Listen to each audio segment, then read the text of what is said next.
An impassioned speech by Coach Anthony Medina for the Celts as he laid into his team for allowing Trinity to go on this 5-0 run. Chance to make it 6 at the line for Jacob Harvey. Jacob Harvey for one shot. On the other side, Coach Smith operating much more calmly with the X's and O's on the whiteboard. And the three-point play complete by Jacob Harvey. He's been a good free throw shooter now, up to 79% on the year.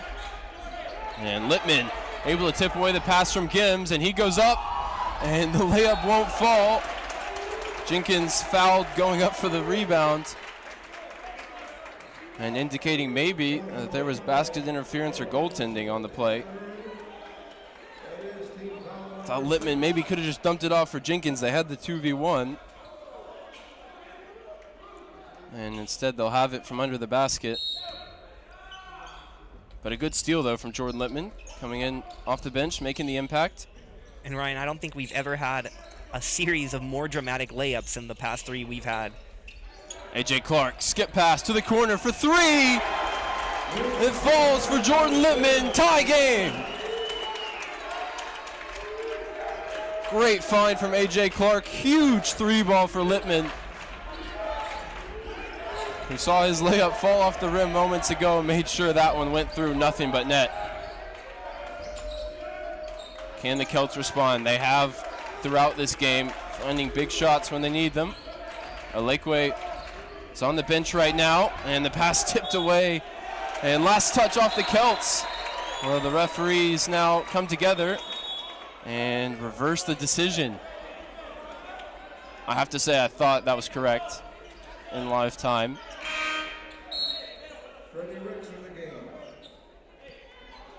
The Celts bailed out, and Goloszewski will have another chance to inbound with 8 to shoot as we try and take a quick look at it.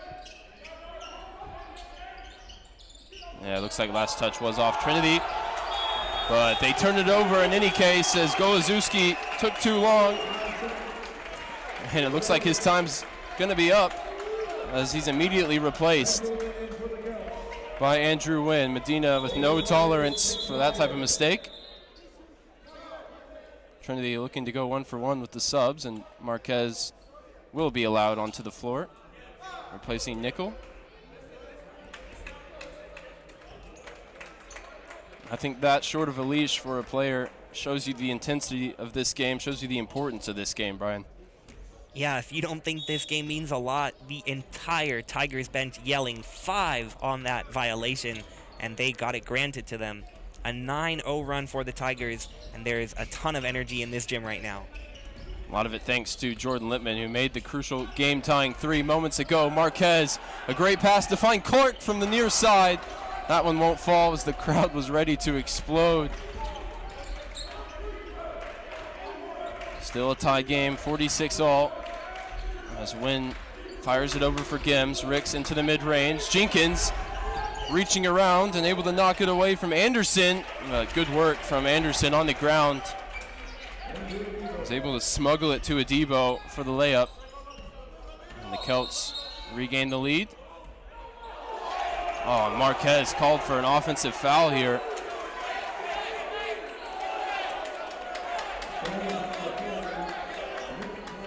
They were tied up as he was trying to set the screen. That's a big call because it's team foul number 6. That means Celts will shoot at the next opportunity on any common foul. But more than that, it didn't give Trinity a chance to respond to the 2 points from Adebo, and now Ricks looking to add to it. Doesn't get a kind bounce off the rim. Adebo comes down with it. He's tied up by Marquez.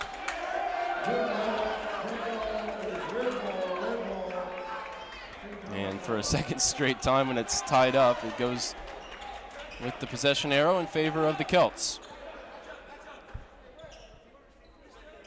Sparks absolutely flying here in San Antonio. You can tell these players want to beat each other so badly. They've gone head-to-head so often since the Celts have come into the SCAC, transitioning from their NAIA position to Division III. And we mentioned at the top, the Tigers just 1-5 all time against St. Thomas. They're trying to get a big win. They've never won here in San Antonio against them. Adebo playing right now with 4 fouls. That's one to keep an eye out for as he catches the inbounds pass. 25 feet from the basket. Still has it now with 15 to shoot. Swings it over for Ricks. Gims wants it on the far side. Steps into the 3. And that one's a brick. Comes up way too strong. He's hearing it now from the Trinity student section as the Celts retreat on defense. Lippman with Gims guarding him. Clark to jab step and now spinning in the lane. Gets the shot up. And the glass cleaned aggressively by Kaylin Anderson. And now down low, Adebo goes up over the top of Marquez, who gets a piece of the second shot. And now Jenkins able to split the double team, kick it out for 3 from the far side. The rainbow 3 falls into the pot of gold. Jacob Harvey with a huge shot to give Trinity the lead. Under 8 minutes to go, and we'll catch our breath at the next timeout because it is all action here in CalGuard Gym. And that was without Enzo Seiki on the floor. He's set to check back in now. And Harvey was open for quite a while there in the corner, hoping that Jenkins would find him, and he did for the biggest shot of the game by far. And now Clark looking to help Trinity add to it as Lippman steps into the open look from 3. It rims out. Marquez able to get a hand on it, but the last touch came off the foot of Adebo, and the referee recognizes it, meaning it'll be Trinity ball when we return. They lead 49-48, currently on a 12-2 run. You can't take your eyes off of this game. We'll see you in just a moment. Coming together for Hunter Kane, who's all kinds of late to the party. Got a text with the wrong start time.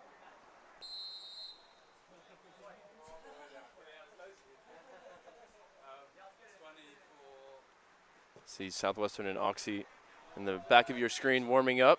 They'll be facing off here on the Tiger Network following the conclusion of this game, which at the moment will not be in 10.5 minutes. We are currently set for an extra overtime period.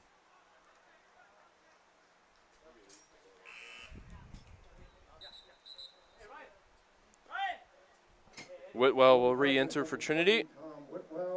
Simon will come off. And Edwin Ortiz will replace Ryan Sato as well.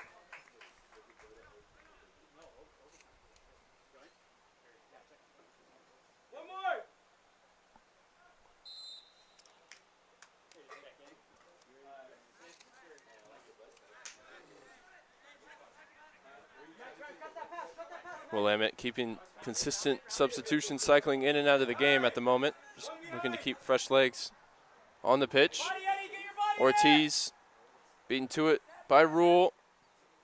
Johnston doesn't get much behind the clearance. It arrives at the feet of Max Brown. Turns away from Kane, who now has to be careful on a yellow card. The only one booked so far in today's match. It's a great ball off the right foot of Doherty. And it's sprung in the attack now with Vanderveld forward down the left. It's cut back. And the referee's whistle brings an end to the attack. Coach Adelman and myself both a little confused as to what the foul ultimately went for. Either way, Vidales lines that up and sends it down the field. Great ball for Aggie. Flicks it over the top of one defender with his first touch. And now there's 3v3. If Trinity go quickly, Meese bursts into the penalty area, but it's strong defending from Galloway. It's a big body in midfield, and he used that extremely well against Meese that time.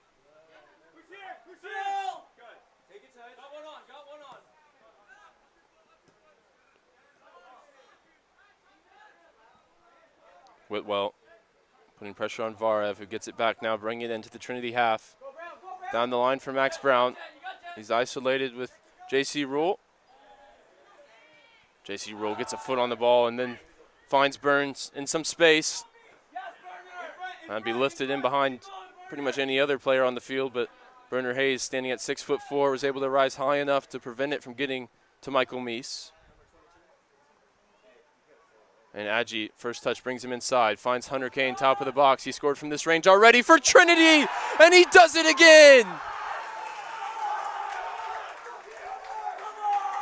At long last, Hunter Kane finds the breakthrough.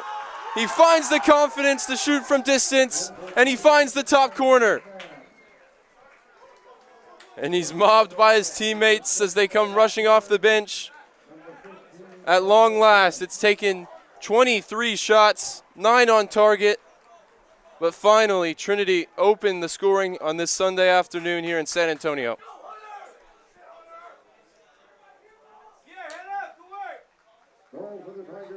If you include the final exhibition of the season in which he scored 2 and assisted 1. Now he's got 4 goals and 2 assists in a Trinity uniform, and this was the most spectacular of the bunch.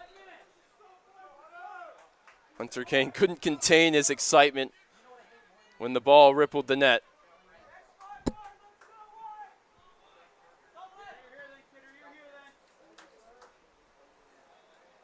J.C. Rule deals with that. Without putting much distance behind it, it sent skyward, and Bernard Hayes had stayed forward. He won the header over Johnston. How will Trinity manage this final 7.5-minute stint? Leading by a goal.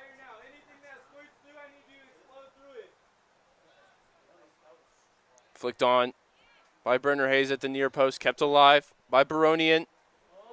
Vandervelde takes the shot, deflected behind for a corner. Looks like the response from the Bearcats is to deploy Bernard Hayes further up the field and try and test the aerial ability of the Trinity backline.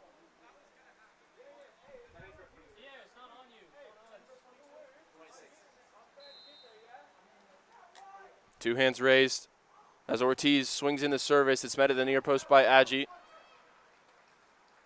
Needed more air underneath it from a Bearcat perspective. As Doherty keeps it alive down the left wing, it slipped into the top of the box for Galloway. And a moment of panic for Vidales, who felt the ball sting his palms and then immediately wanted to know where it went. Ended up in between his legs, and he gathered it. Now throwing it out for Velos to get the Trinity attack going. A second goal would certainly kill off this contest. The goal scorer, Hunter Kane, has found some space. Burns has made a good run. Kane looking to loft it into his path. Burns brings it down.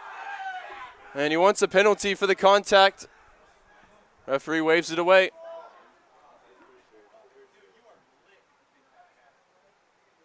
Great ball from Kane, who's showing more and more he is very capable at the collegiate level.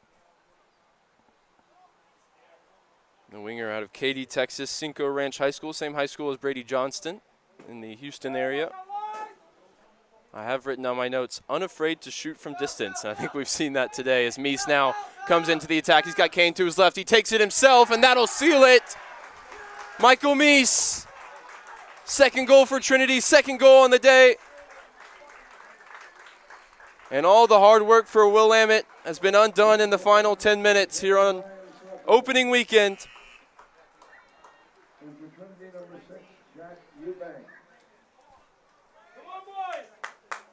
See, Meese knows he's got Kane to his left. Doesn't need him. He slots it into the bottom corner, and Kane instead comes across to celebrate.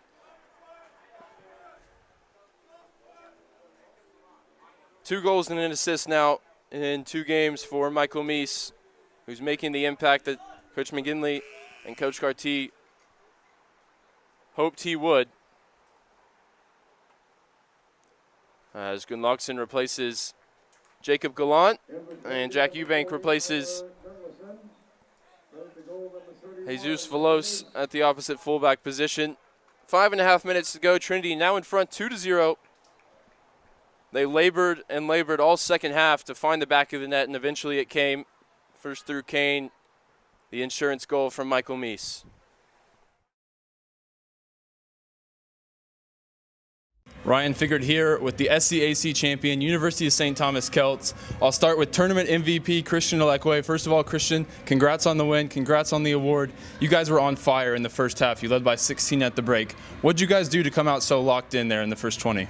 We just stuck to the game plan, just the same thing we've been doing all year. We just came out and executed tonight. That's really it, man. And Coach, it was the Andrew Wynn show in the first half. 5 straight threes to start the game. What can you say about his contribution since transferring to St. Thomas? I couldn't be more excited for him. You know, when he came to St. Thomas, we knew that he was seeking an opportunity to be a part of a championship program. And to see him develop throughout the course of the year and create opportunities like that and moments like that, you know, he deserves that. He deserved that opportunity. You know, and something he'll probably never forget, I would imagine, 5 threes and a half. And Christian, you know, your senior group has been really fun to watch. You guys play with togetherness, you play with energy. What can you say about how that group has come together and led this team this season? I mean, it just started from our first year, just the culture we had. We just came in, worked hard every day, just trusted in our coach, trusted in the process, and it showed at the end of the year. And Coach, you mentioned to me earlier that it's fun to play against this Trinity team. With this win, you take the season series, you take the SCAC title for a second straight year. Does it mean more to you knowing you had to beat such a quality opponent on the way to doing it? I feel that way about the entire conference and especially what Trinity's doing. They did an incredible job last year turning their program around really quickly. And it was fun to see that run for them and for us. And then to turn around and have it again, it's just going to be really exciting for us long term. But I think that we've established a little bit of a rivalry here early. And Christian, you conclude your collegiate career with individual awards, with team awards. What does it mean to you to go out on a high like this? I mean, it means everything. Basketball has been with me since the beginning of time, honestly, and so it feels good. It's fun. And Coach, what does it mean to you cutting down the nets once again for your alma mater? You've done it as a player and you've done it as a coach. How does this feel? I don't even know at this point. If I'm being totally honest, I have no idea. It's been pretty surreal. It's been pretty surreal. I can think back to the first time that we got to do it. At this point, they all feel special for very different reasons. Getting to see Christian's development over the last few years, you know, where he started, where he is, that's really what it's about for me. So this is the fun part. This is exciting, but the process for me as a coach is just more about them and helping them grow as people, helping them grow as players, and just seeing them get to do that is really exciting for me. It's been great to see that development. Congratulations, gentlemen, SCAC champions. Thank you. You stole it. You stole mine. Dang it. I'm first.